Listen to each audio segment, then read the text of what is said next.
I started yoga in 1988. I went to Hatha Yoga workshop, and I read Patanjali's Yoga Sutra, and I was very interested by the third chapter, which was more like about mysticism or what happens when you be practicing already asana pranayama and you have some like a good concentration. So what happens next? So I was very, very interested about that third chapter, especially that part when they say that you can make your body lighter, like a light as a piece of cotton. If you throw the piece of cotton up, then it comes very slowly down. It's well, a little bit like a levitation. But that kind of mental power, I would say, it comes through the concentration. And you can really like change things through the visualization or concentration and meditation. And so I went to the Hatha Yoga class, and I wanted to see what is yoga and how it works. Hatha Yoga was, that type of Hatha Yoga what I was doing was very light, and there was mostly older people doing very easy poses. So I thought that, okay, this is good for the relaxation, but I was maybe a little bit disappointed about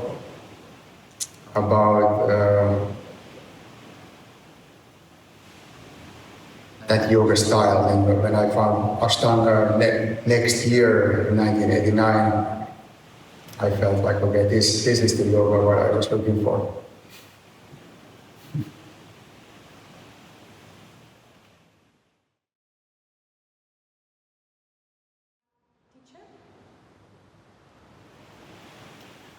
Well, I would say I started quite early. I would say I was already 34 years ago, and that time there was not so many Ashtanga teachers in Europe. There was only a few. And I started to teach in 1991. And in 1994 I was teaching first International workshop in Sweden. And then in 1995 also in Norway. And then I started to go to Sweden every year, like once a year or twice a year. So I started from Sweden, Norway, those like northern countries, and then in 1996 I started to go to Mysore. So I started to meet people internationally, like, you know, there was quite many Americans and people who you saw maybe in some videos where in Mysore practicing with Patapi choice. And then slowly started to go to also to other countries to teach. And we opened our own shala in Helsinki, Finland in 1997. So in 2000, I moved partly to New York City, and I was practicing with Eddie Stern in New York, and also started to meet more and more people, and then it just started to spread, and more countries, and more traveling. Yeah, it's been really nice. I always love to travel and see people in the different cultures, and it's been really amazing time.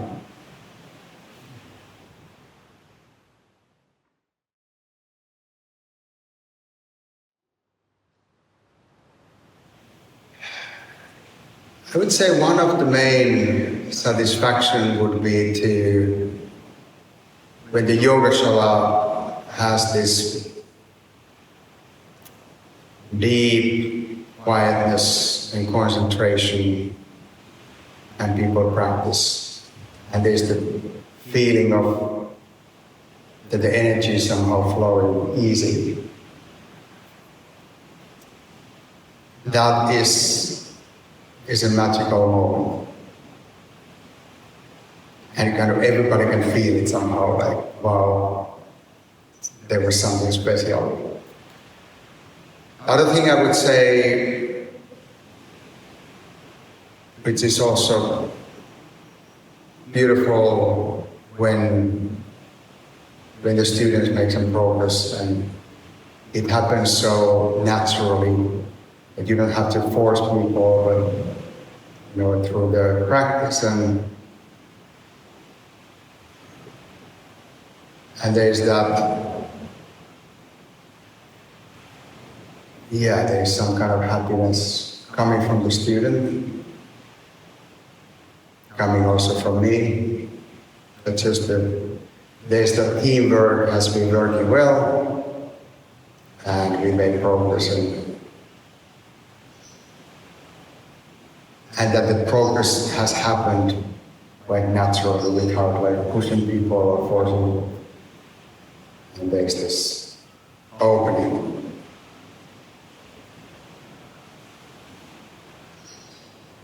I would say also it's very nice to teach with other teachers. Like here in Thailand, we have many assistants, and been teaching with my wife, one boy, for many years. And when there's a nice team, when that team starts to work and there's the good understanding, it's also quite a big enjoyment. It's this, like you don't have to talk, like people kind of know what to do. Sometimes just thinking about like, hey, somebody need help, and somebody is already going there. It's this, let's say there's that flow, which is, there's some kind of energy is moving in the right way.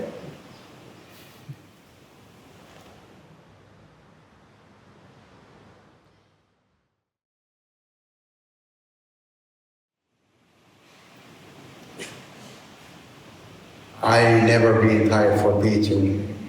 I've been tired maybe if I haven't been sleeping enough. I never been tired for teaching. I think it's always interesting, and there's always new things what you learn. But I've been tired sometimes in the mornings. One time I flew in the US to teach a workshop. And I arrived in the morning, 6 o'clock, and 7 o'clock started the class. So somebody picked me up from the airport, and we went straight to the class. And I was like, ooh. And after the class, I was sitting in this chair, fell asleep. While people were doing relaxation, I was like, but teaching is just so interesting. There is so much to give, and also the students give so much.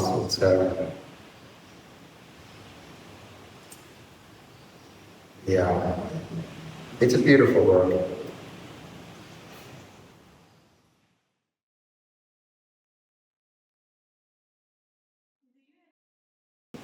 Yeah, sure. Sure, I get angry. I don't usually get angry in the yoga class. When I teach yoga, it almost never happens. Even if some people might be difficult and, have their problems.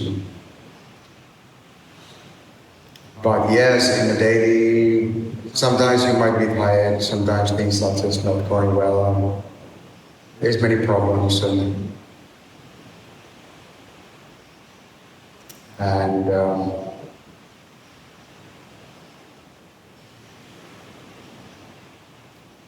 yeah, it happens sometimes.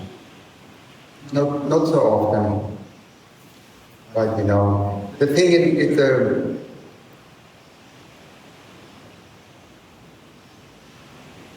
yeah, everybody gets angry, but the thing is more like how long you stay angry. That's I don't want to stay angry for a long time. I want to solve the situation as quickly as possible, so that I don't hold the anger inside of me. But yeah, there's a situations like driving a car and somebody like push the brake in the middle of the road or something. You're like, ah, what are you doing? But you're like, just normal, and they just like try to calm down. I'm like, okay, calm down now.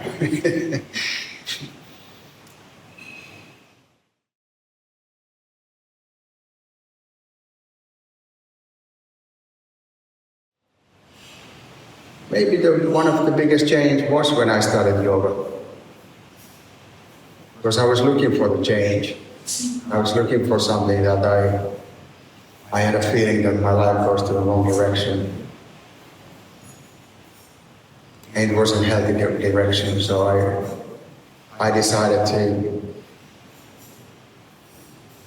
to find something which is positive and can keep me healthy for a long time.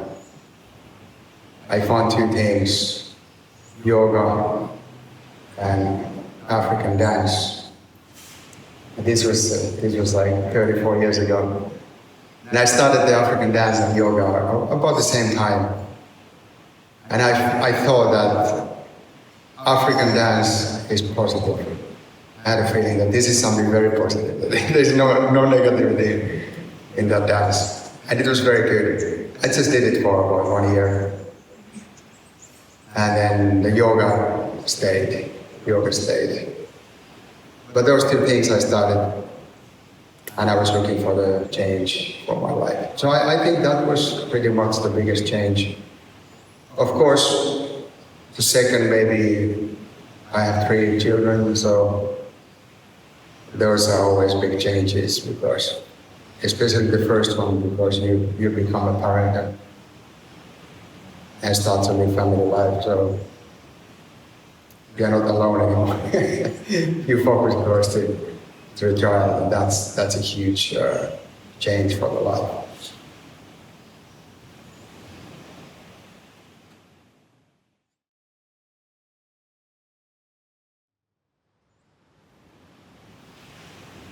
Well, I'm married with 1 boy.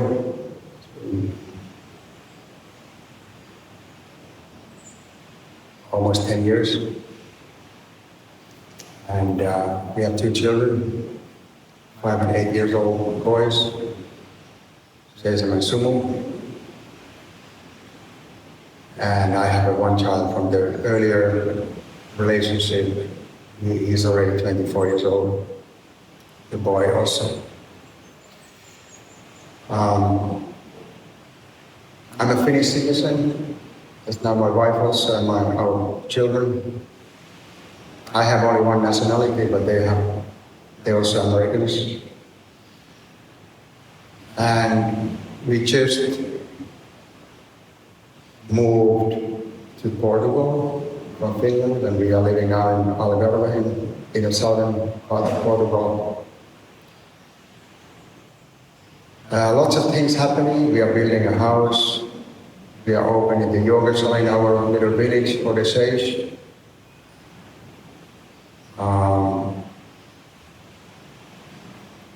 The boys went to public school. They are studying Portuguese. So quite a lot of things happening right now in my life. It's very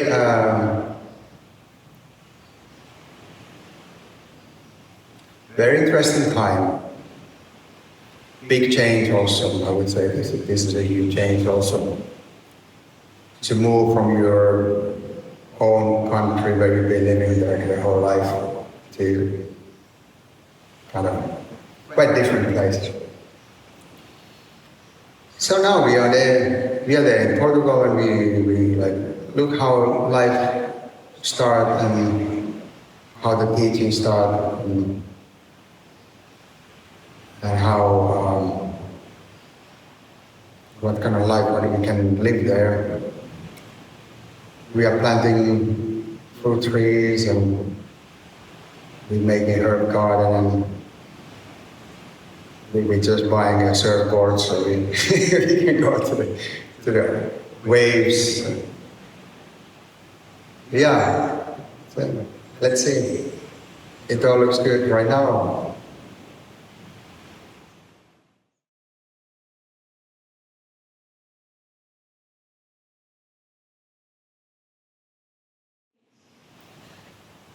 Mutta kita hasta paremmusta. That is always weird. Okay, so that was for many years the hardest pose.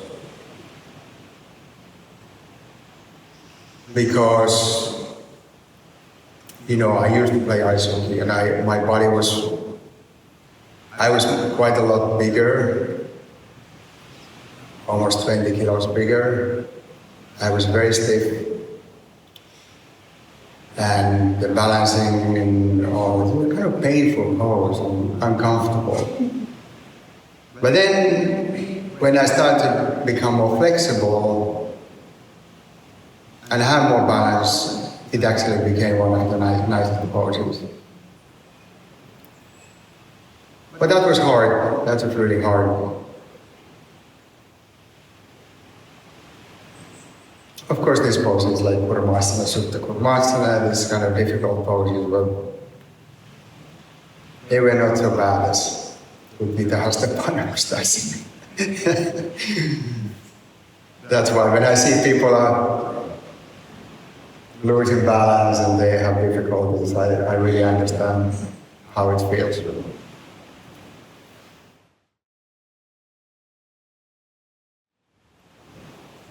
Well, because I started with the Derek Island, and there was a Finnish teacher called Tuve Pankren, and also Derek's that time the partner. It was a different Ashtanga style, I would say. So I started to practice second series very early, way too early, I would say, for my flexibility. But it was a different teaching style, so they gave poses much earlier. I would say that when I was ready to start the second series, it was after 5 years. It was about 1994 with Lino Miele, with the Italian teacher. And then I maybe started to be ready for the second series. I did already third series in 1994, but I wasn't ready for third series, even second series. So when Lino Miele came to Finland in 1994, he made me to do primary series only, and then slowly started the second series. In 1996, in the end of 1996, I did the first pose of the third series with Lino Miele. Same year as we went to Mysore. We went to Mysore in December, in the end of December in 1996. And with Patabi Choice, we started with the primary series, and slowly, maybe next time when I went to Mysore in 1997, I started the second.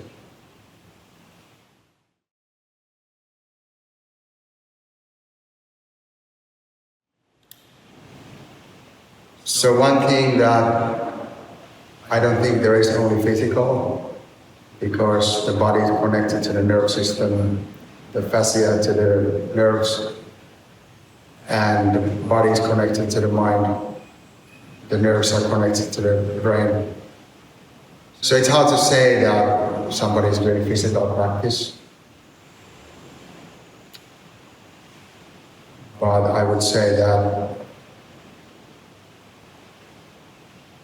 yeah, I'm doing physical practice, but it's also much more. Physical practice is connected to the brain, to the mind, to the spirituality. So I don't see a big difference between those things. But yeah, I would say that physical practice is important for the healthy mind and also for the healthy spirituality.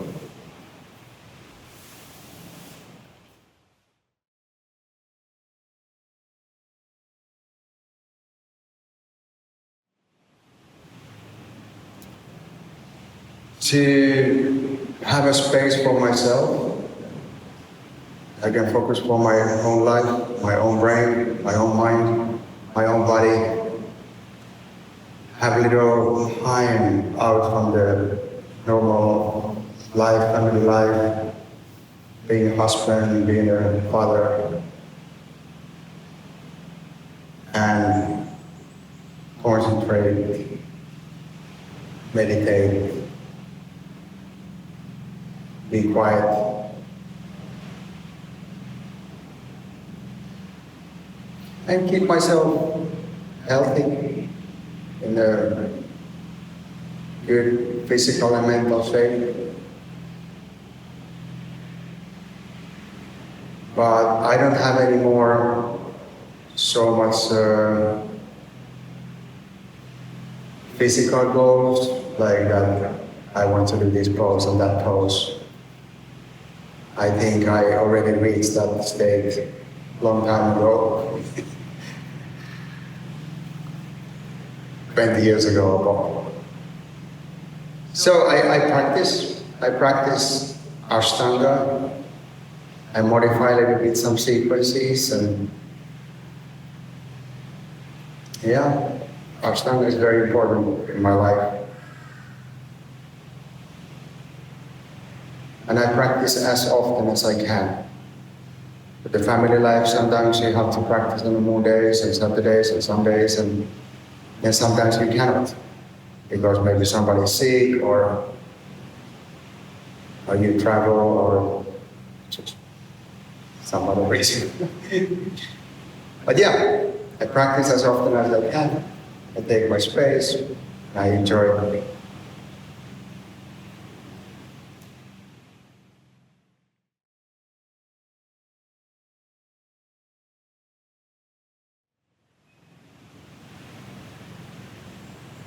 Well, I think they are all in one. They're all in one. Asana, pranayama, meditation. The asana has pranayama in. How we breathe in Ashtanga is also pranayama. Meditation is also in asana practice. Pranayama itself is also a meditation practice.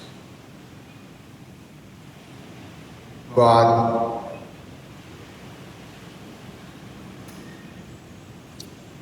if I cannot do asana someday, I still try to do pranayama.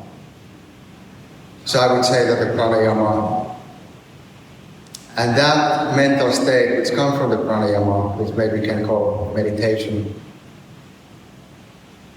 is maybe more important than asana.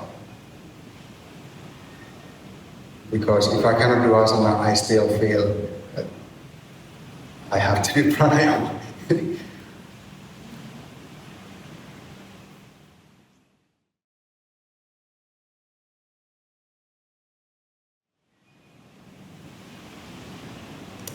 That good feeling, what I get from it, already during the practice and also after the practice, and how the practice is making the energy flow and somehow release the stress from the mind, so the life becomes a little bit lighter and easier.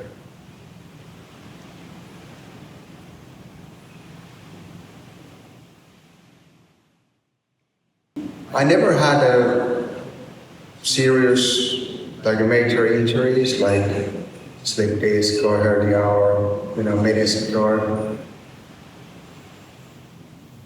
something like that. I had a little muscle pains. Maybe I had a hamstring pain for many years. When I started Ashtanga, maybe I pushed too much and I had a hamstring pain on the right side and also left side. On the right side for 5 years, on the left side for 2 years. And very painful. And some back pains and these kind of things, but never like something that I had to be operated or, maybe sometimes I had to take painkiller for some pain to release that stress from the body. But yeah, so I've been injured, but not seriously. Already when I was, it was maybe 1992 or 1993, I was in the northern part of Finland, and it was a winter time, and it was very, very cold, like minus 30 or something. And I was practicing inside. It was warm inside, but because every time you go out, it's like, it's so cold. And the body somehow has that stiffness comes from that. Every time you go to out, you like kind of tense your body. You're like, oh. I did second one asana in the end of the primary series, and I pulled muscle from the right side, from the lower back, from the side. And that pain is always coming back. Sometimes it might be 1 year that I don't feel it, and then it comes back again. So it was something which stayed, and it can be a long time I don't feel it, and then I feel it again. So I would say that's my worst injury. What's happened.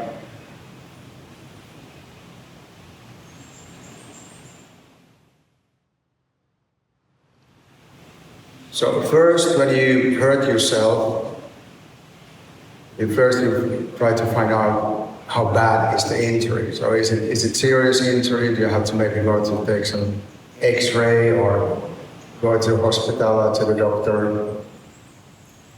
That's usually the first few days. Maybe try to practice very light, maybe cannot practice. And then when you find out how bad is the pain or the injury, and you start the healing process. Maybe you go to some therapist, maybe put some tiger balm, and maybe use some self-healing methods. Try to stretch or use some ball to roll on the top of.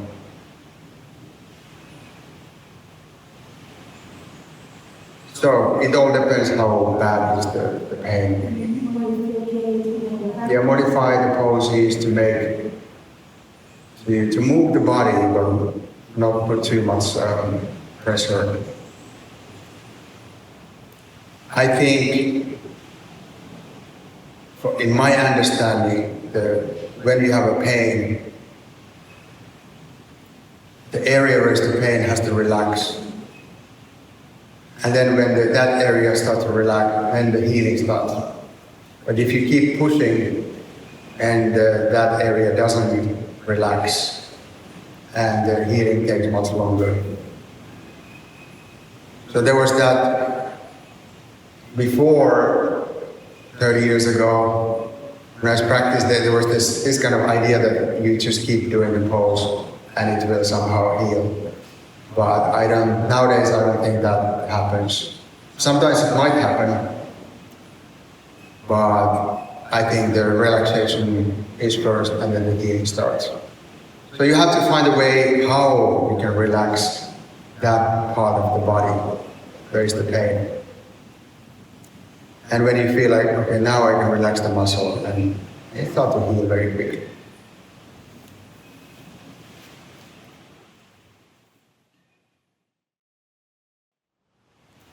Yeah, it's been helping a lot. It's been helping a lot.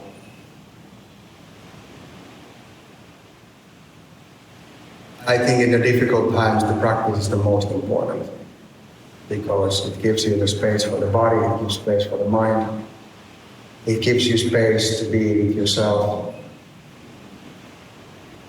It takes you out from the trouble. Or sometimes when you practice, you can also solve the problem. Yeah. The practice is very important when the life is hard. Sometimes you maybe cannot practice when the life is hard, but when you can, it's very important.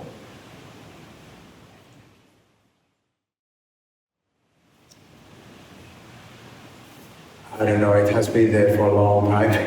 I didn't even remember it was there.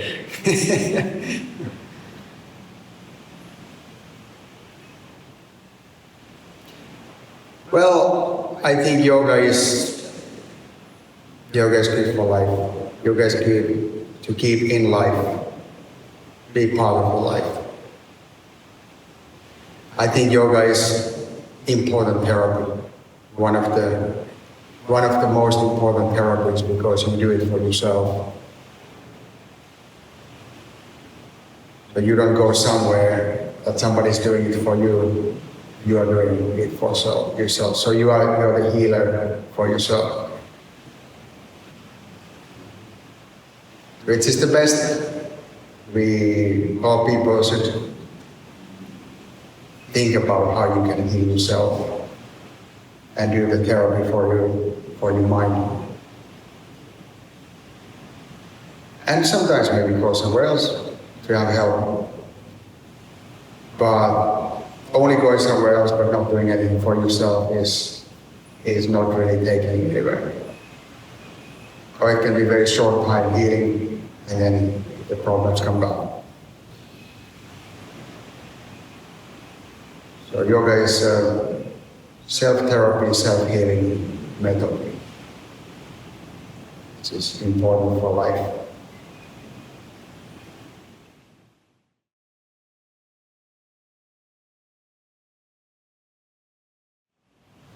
Yeah, I hope it is.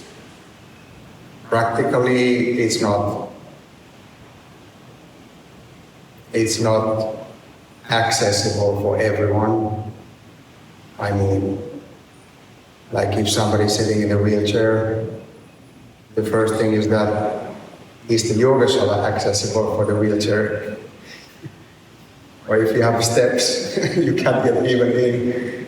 So yeah, in a theory, Ashtanga is for everyone. Practically, you have to create the space where everybody can come. So, and you have to also learn how to teach people who doesn't have the able body. So, yeah, it can be for everyone, but it maybe there is no place anywhere in the world where Ashtanga would be accessible for everyone.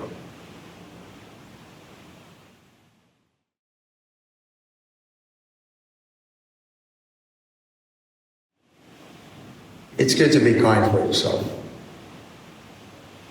Not pushing too hard. So the days when you cannot practice, it's very normal. it's very normal not to be able to practice maybe for 1 week or 2 weeks. Sometimes maybe 1 month. Be kind for yourself. Don't ask too much. Practice when you can. When you cannot, then just be kind. Give that time for yourself. And probably, if you want to practice Ashtanga and it's important for you, the life starts to happen the way that there will be more time. So maybe your life is not ready for 5-6 times a week practice. To make life ready for 5-6 times a week practice takes time. It's not that you can just do it like this. There's many responsibilities, maybe work, maybe family. Maybe somebody's sick, maybe in your family, maybe your parents, somebody, you have to take care of them. Maybe you have a little baby. There's so many things. Or maybe sometimes we are just tired or mentally unbalanced. So be kind. Don't push yourself. You don't have to practice every day. But if you have that direction that you want to practice more, usually it happens, but it takes some time. It might take 1 year, or 2 years, or 3 years, and slowly you can increase the practice from 1 time to 2 times, and 2 times to 3 times, and until you're practicing maybe every day, or almost every day, not every day. 5 or 6 times a week. So the Ashtanga really becomes part of your life. And then sometimes when you cannot, just take it easy. If you want to have to rest, then it's good to rest.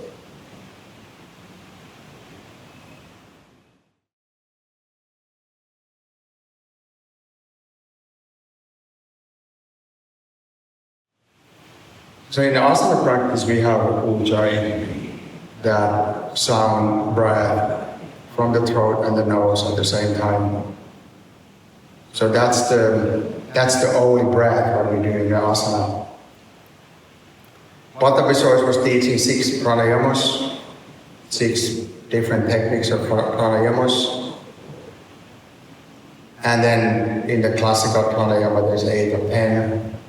That's where you get it in Hatha Yoga Pradipika, or maybe Shiva Samhita or Garada Samhita, you find different pranayamas. So they can all be done. So yeah, ujjayi is one what we do in asana, but if you practice pranayama, then we have different methods.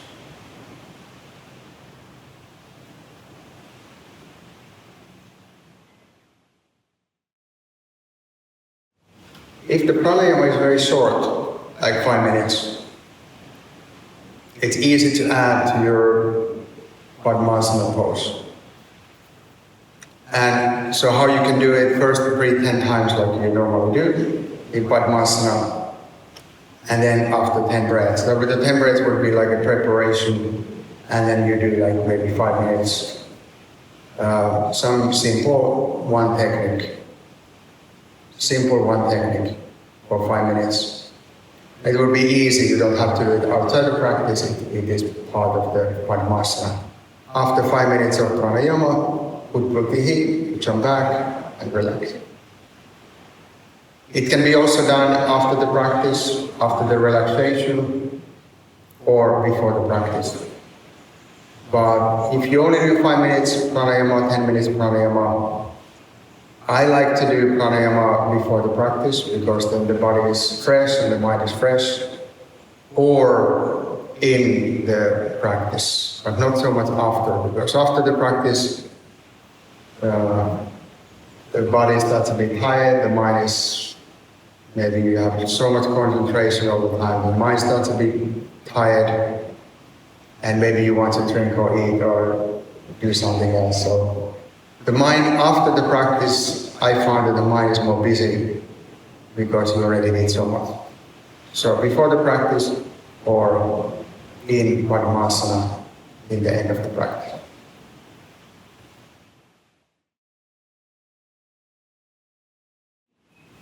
Yes. Yeah, I recommend Patanjali's Yoga Sutras for all the yogis. It's really the best source. Number one.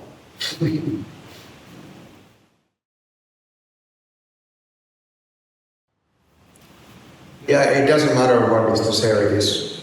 It's about the mind state. Some people has easier mind to kind of calm down and reach that different levels of mind.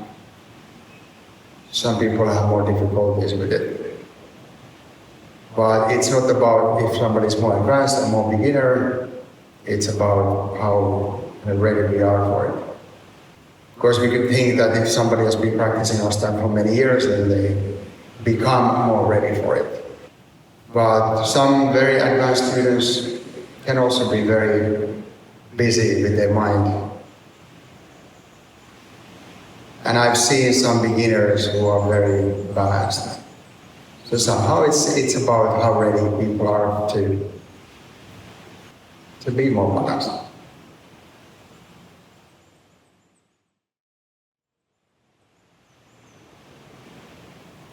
Well,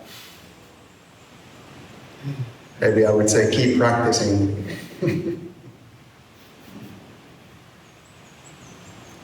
Because if you stop practicing,